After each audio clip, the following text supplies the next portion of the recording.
Baik, Bismillahirrahmanirrahim. Assalamualaikum warahmatullahi wabarakatuh. Pada kesempatan kali ini, kita akan mempelajari atau mempraktekkan pembuatan flow diagram menggunakan Microsoft Visio. Baik, ya.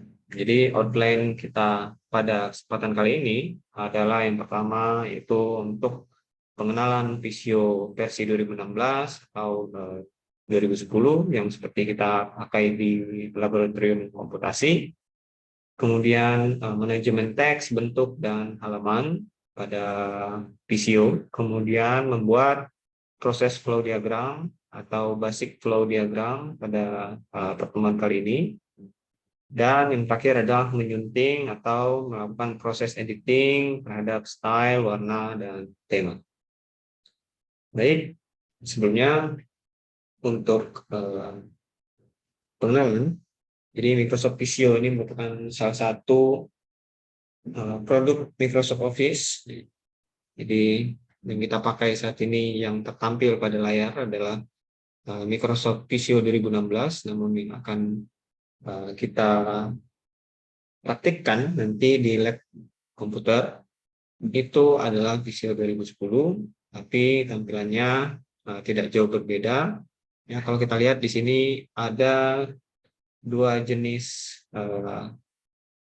template yang muncul pada halaman awal pada saat kita membuka Microsoft Visio, yaitu feature template, artinya template-template tersebut atau tema-tema flow diagram tersebut itu sudah memang template default dari Microsoft Visio.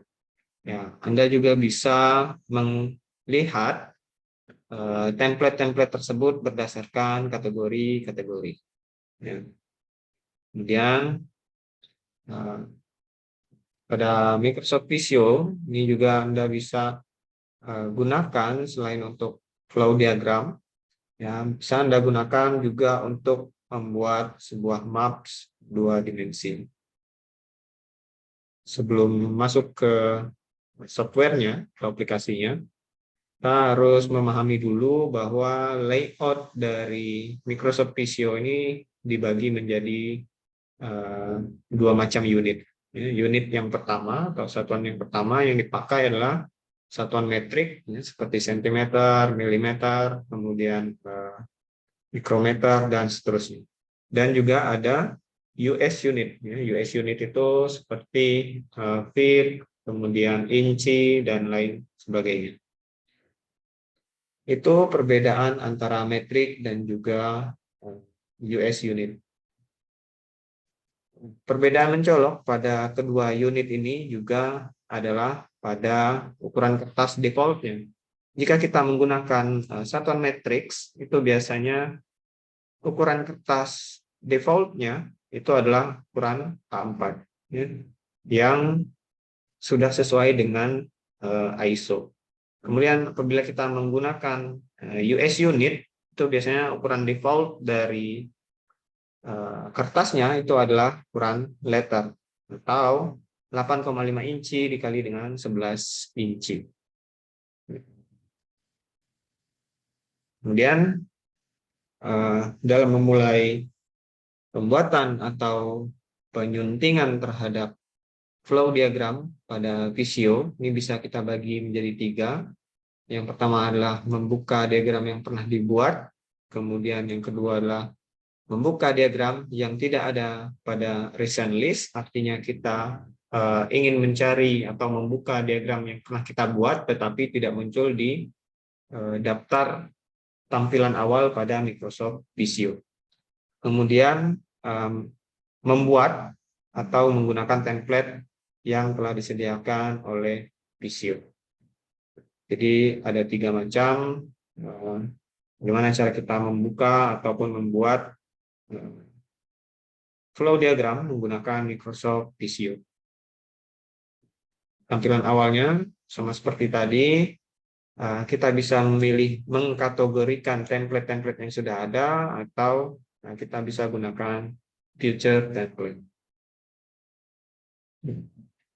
Mungkin untuk praktiknya, kita akan langsung menuju ke Visio.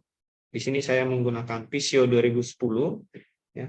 Apabila Anda lihat di sini, tampilan awal dari Microsoft Visio 2010 itu adalah seperti ini.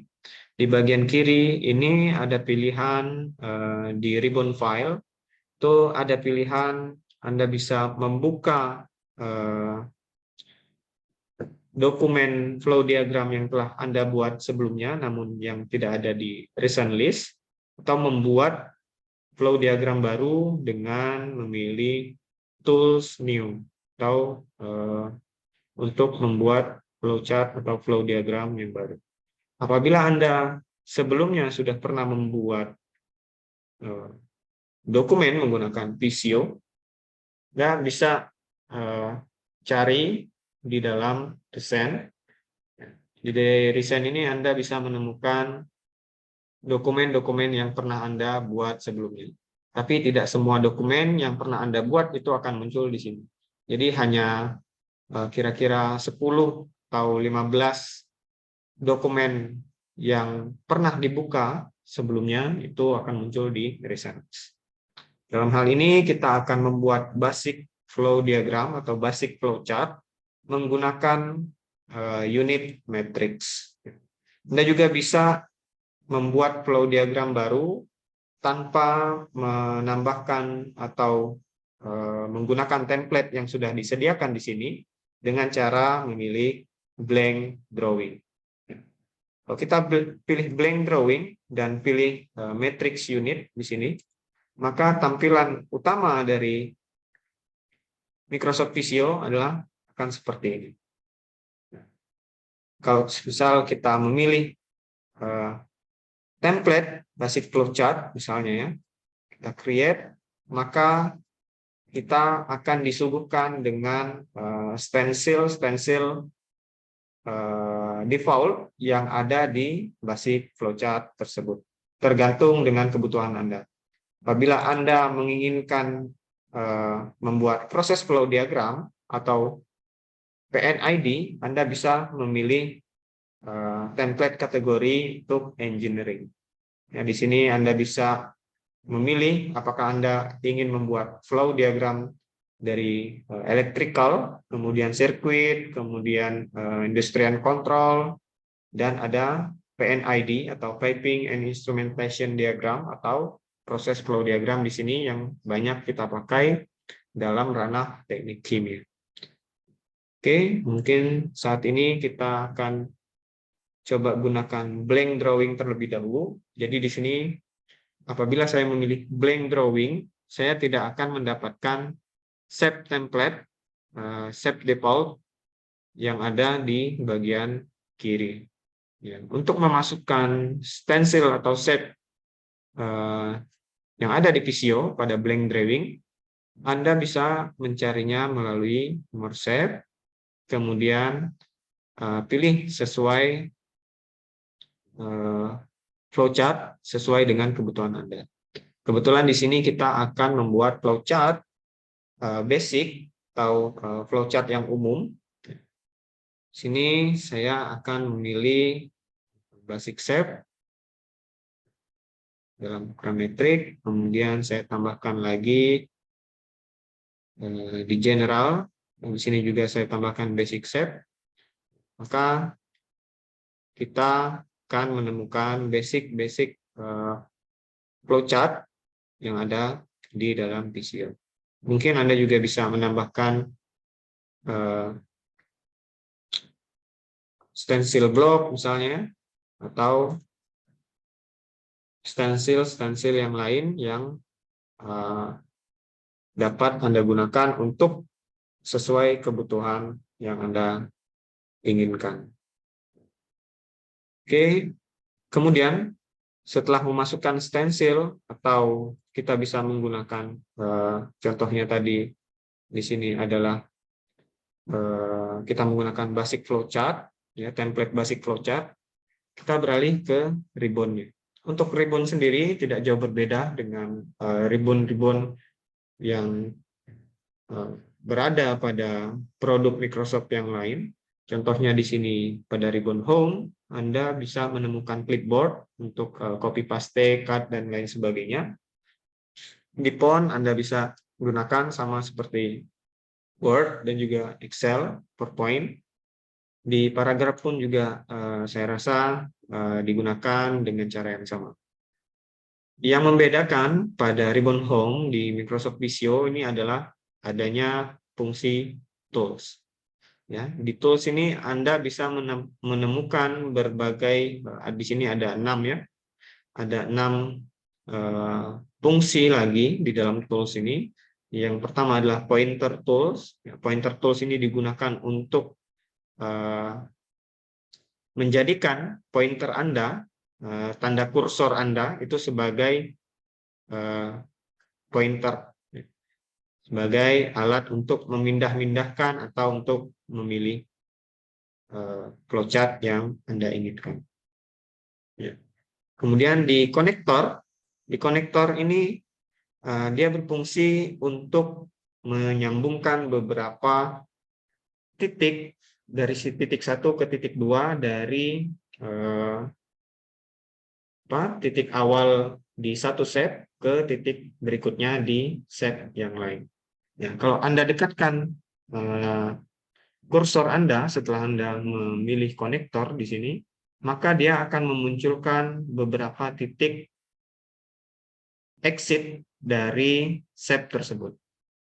Pada titik exit inilah kita bisa menyambungkan konektor atau garis sambung antara satu set atau satu bentuk dengan bentuk yang lain. Sebelumnya saya akan zoom terlebih dahulu.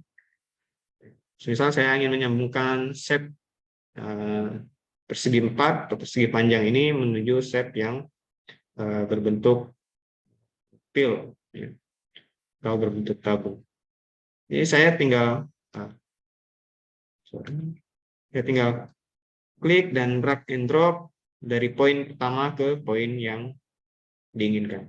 Maka dia akan secara otomatis memberikan alurnya secara default, kemudian memberikan tanda panah pada akhir garisnya.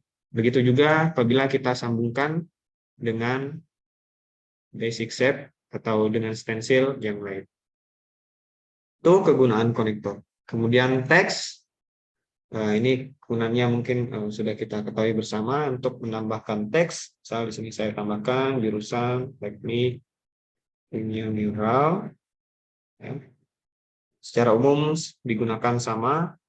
Ya. Untuk kembali memindah-mindahkan shape atau teks yang telah Anda buat, Anda harus terlebih dahulu berganti ke pointer tools.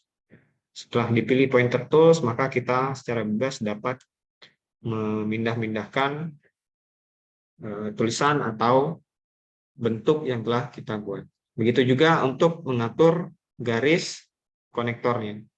Di garis konektor ini terdapat beberapa titik ya, titik merah, kemudian ada titik biru di antaranya. Nah, titik biru ini adalah untuk mengatur posisi dari konektor. Karena pada saat kita sambungkan mungkin konektornya itu tidak sesuai ya, atau masih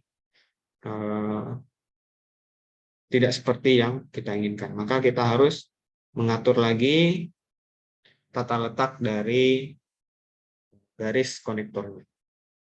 Itu untuk tools. Kemudian di bagian set, di sini Anda bisa mengatur berbagai macam gaya atau style dari set itu sendiri, atau bentuk stencil yang Anda pilih dari sebelah kiri tadi. Di sini Anda bisa memilih untuk merubah warna utama dari set tersebut, kemudian merubah warna garisnya dan merubah gaya garisnya. Di sini misal Anda bisa rubah tebal garisnya menjadi seperti yang Anda inginkan. Kemudian gaya garisnya apakah dia putus-putus, kemudian dot diikuti dengan garis putus-putus atau garis solid. Dan juga Anda bisa menambahkan tanda panah Ini tanda panah ini biasanya digunakan hanya untuk konektor atau garis lurus atau garis semacam garis saja. Tidak bisa kita gunakan untuk set. Itu semisal saya ingin ganti ini menjadi warna merah dan lainnya itu saya ganti menjadi warna hitam dan tebalnya itu kan saya tingkatkan. Ya. Kita akan secara sangat mudah mengganti style dari bentuk yang telah kita tambahkan. Kemudian untuk menambahkan teks di dalam sebuah shape ataupun di dalam sebuah garis, Anda hanya perlu double klik pada shape tersebut. Misal di sini saya tambahkan mahasiswa dual system tingkat 1. Begitu juga untuk garisnya, Anda tinggal double klik, maka dia akan secara otomatis menunjukkan tempat Anda untuk memasukkan teks. Misal di sini Anda masukkan komputer, maka setelah Anda membuat atau memasukkan teks ke dalam garis tersebut, Anda bisa mengedit pada posisi mana Anda menginginkan teks tersebut, ya, dengan cara memindahkan poin berwarna kuning ini, ya, baik itu ke kiri ataupun ke kanan dan lain sebagainya. Kemudian untuk mendapatkan posisi yang presisi, biasanya kita gunakan pada tools arrange, ya. Ini sama mungkin yang kita gunakan pada Microsoft PowerPoint. Di sini Anda bisa mengatur posisi dari objek-objek yang telah Anda buat. Misalnya sini saya pilih semua objek yang telah saya buat, kemudian saya ingin mengatur dia rata kiri, kemudian rata tengah, kemudian apakah rata kanan, dan kemudian apakah dia berjejer di atas di atas layar, kemudian terdistribusi secara otomatis juga Anda bisa melakukan menggunakan auto align. Namun di sini kita akan pindahkan bentuk-bentuknya atau shape-nya itu secara manual. Ya, misalnya di sini saya pindahkan secara manual.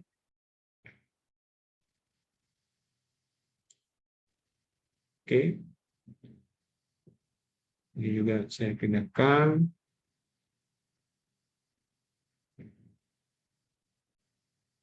Kemudahan untuk memindahkan shape inilah yang membuat Visio ini banyak digandrungi untuk membuat basic flowchart.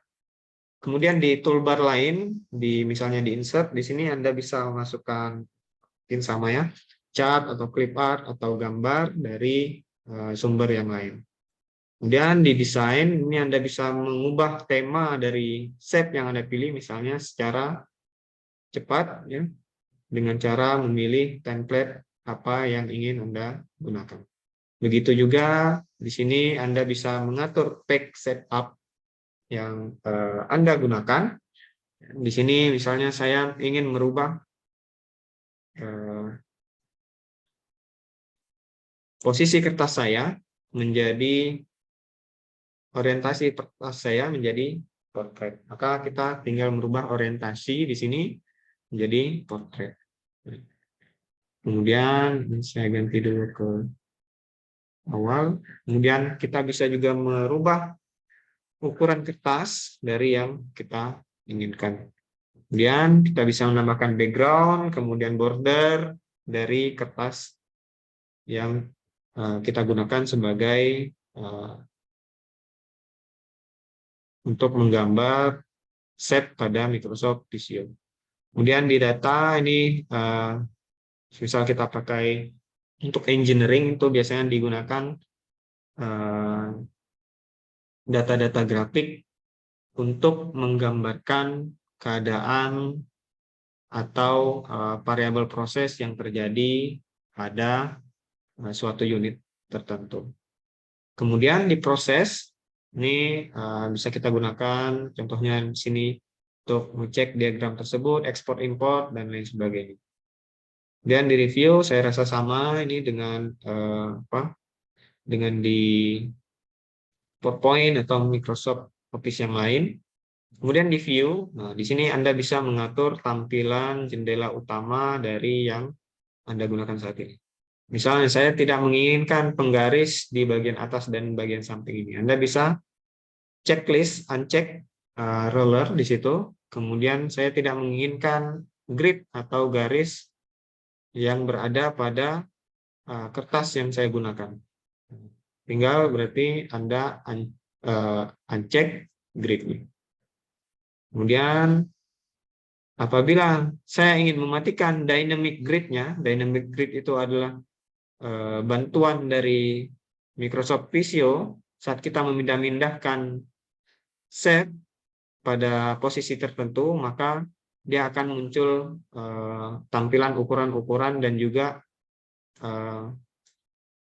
pilihan apakah set tersebut sudah simetris dengan set yang lain atau dengan bentuk yang lain. Itu dynamic grid. Apabila kita matikan, maka dia tidak akan memunculkan bantuan-bantuan dynamic grid-nya. Dan kemudian apabila kita masukkan auto connect, misalnya di sini auto connect itu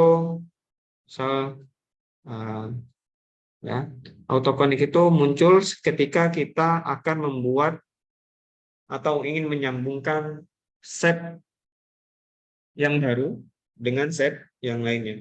Di sini akan muncul 3 segitiga biru ya sekitar set itu. Anda bisa memilih di sebelah kiri untuk menyambungkannya dengan berbagai macam set di sini misalnya secara otomatis ya. Misal saya ingin menyambungkan set yang terakhir ini ke sebelah kanan misalnya dengan set yang berbentuk seperti ini atau berbentuk diamond. Maka saya tinggal memilih diamond di sini, maka dia secara otomatis akan menyambungkan set yang tadi dengan diamond yang baru. Itu fungsinya auto connect. Kemudian connection point ini adalah merupakan poin-poin di mana apabila kita menggunakan konektor seperti tadi ya. Nah, di sini kan ada 4 poin. Nah, ini adalah konektor poin. Mungkin itu untuk ribbon yang ada di dalam Microsoft Visio. Selebihnya mungkin bisa dieksplor dari mahasiswa masing-masing dengan melakukan atau membuat flowchart, basic flowchart dengan seperti mengikuti basic flowchart yang telah ada atau membuat basic flowchart Anda sendiri. Mungkin itu saja untuk pengenalan Microsoft Visio. Selanjutnya nanti akan kita bahas pembuatan proses flow diagram dan juga piping and instrumentation diagram menggunakan Visio. Baik, terima kasih. Saya akhiri. Assalamualaikum warahmatullahi wabarakatuh.